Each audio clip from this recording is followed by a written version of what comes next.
Central Europeo mirando muy atento a esa cifra para ver si viene mejor, por debajo de lo que se espera. Ayer tuvimos ya ese aperitivo en Alemania, donde la inflación la tenemos en niveles que no veíamos desde hace más de 3 años, y acabamos de contar lo que ha dicho Olli Rehn, miembro del Banco Central Europeo. Nuestra postura en política monetaria se está volviendo menos restrictiva, los recortes de tipos ya han comenzado.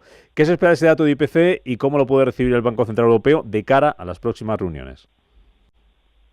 Bueno, sin duda, el aperitivo fue un aperitivo estupendo, porque un 1,6%, como decías, pues no lo veíamos de hace años.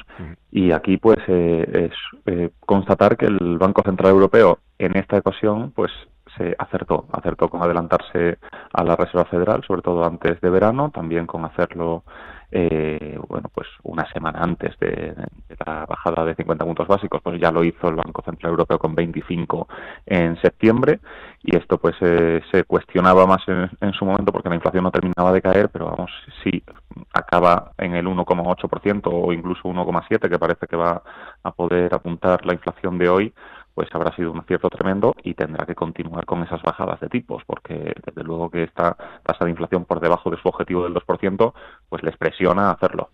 Ese dato lo vamos a conocer enseguida. Ya hemos conocido cifras de PMI en la zona euro, esa lectura de 45 puntos en el mes de septiembre, ligeramente por encima del dato anterior. Hemos conocido, por ejemplo, algunos países como España, que ha salido ese PMI mejor de lo esperado. No sé qué te dicen esas cifras, esa lectura de PMI sobre cómo está el sector manufacturero. Y vamos a conocer también, importante esta tarde, ISM en Estados Unidos, Javier. Claro, el ISM es realmente el más relevante aquí en Europa.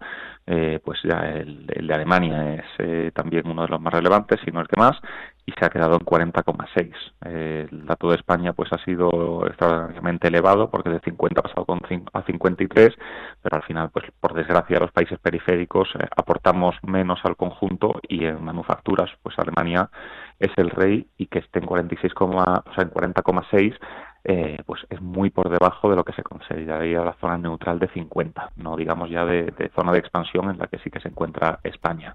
En general, en todo el mundo occidental, las manufacturas están aportando mucho menos al compuesto que los servicios. También seguramente lo vayamos a ver hoy con el dato de Estados Unidos, y esto al final es un indicador adelantado de crecimiento, es un indicador adelantado del PIB, y tenemos que estar pendientes por ese escenario de desaceleración, más suave, menos suave, diría descartada recesión. Tenemos que vigilar mucho que no nos caiga estos datos de actividad y estos datos que también se van a ir publicando, sobre todo la semana que viene, de ventas minoristas y de indicadores del consumo. Entonces, esto pues un poco balancea lo que estábamos hablando de la presión que siente el Banco Central Europeo, porque por un lado la inflación está corrigiendo, pero por otro lado pues la macro se va resintiendo, sobre todo en Europa, y eso pues sigue presionando a que tengan que acometer bajadas de tipos que, en nuestra opinión, pues serán 2 de 25 puntos básicos en lo que resta de año. Y una tercera pata, y hablando de bancos centrales y de lo que puede pasar, una tercera pata de esa ecuación, crecimiento económico, inflación, mercado laboral, lo está mirando mucho la Reserva Federal en Estados Unidos para ver qué dice el informe de empleo que vamos a conocer el próximo viernes, para lo que pueda hacer o no en cuanto a política monetaria. Se refería ayer Powell a cómo está la economía, a cómo está el empleo. Hablaba un miembro de la Fed, Rafael Bostic, presidente de la Fed de Atlanta, de vamos a ver qué pasa con el mercado laboral, y según lo que nos diga el dato del viernes, a lo mejor hay que repensar lo que estamos haciendo. Y le ponía incluso cifra. Decía Bostic que si el mercado laboral crea menos de 100.000 puestos de trabajo en septiembre, si ha creado menos de 100.000 puestos de trabajo en septiembre, lo vamos a conocer el viernes, pues habría que replantearse todo esto. Él sigue apostando, Bostic, por una bajada de tipos de 50 puntos. Fue bastante más claro que lo que fue Powell ayer. ¿Qué nos puede indicar ese dato, Javier? Bueno, pues lo has dicho muy bien. Igual que Europa está más pendiente de datos de actividad económica y de datos de inflación, Estados Unidos ahora, que también va teniendo poco a poco la inflación más controlada, ha girado mucho al empleo, que es otro de los mandatos de la Reserva Federal.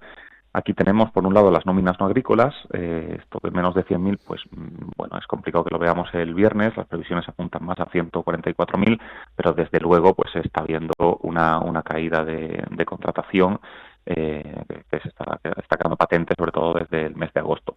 y la tasa de desempleo, desde ese 4,3% que marcó en agosto, pues bajó al 4,2% en septiembre y ahora también se espera que repita ese 4,2%. Es una situación laboral que ni mucho menos indica tampoco una recesión, no está en niveles de pleno empleo como ese 3,5% que hacía hace unos meses, pero es un mercado de empleo que consideramos que sigue siendo muy robusto. Y en cuanto a las palabras de ayer de Powell y en general de miembros de la Reserva Federal, pues ellos han aprendido del pasado a que es más importante muchas veces manejar las expectativas que dar el dato más realista posible, por decirlo de alguna manera. Entonces, yo creo que hay que creerse más lo que anticipan, por ejemplo, los bonos, que lo que anticipa un miembro de la Reserva Federal, que por supuesto pues también hay que escucharlo. Pero en general nosotros vemos que con estos datos de empleo y con la tasa de inflación que se está moderando, pues sí que vamos a seguir ese ritmo de bajadas, igual que, como he comentado, para el Banco Central Europeo, nuestro escenario central son 2 bajadas más de 25 puntos básicos, Sí. y aquí los bonos pues también apuntan en esa dirección.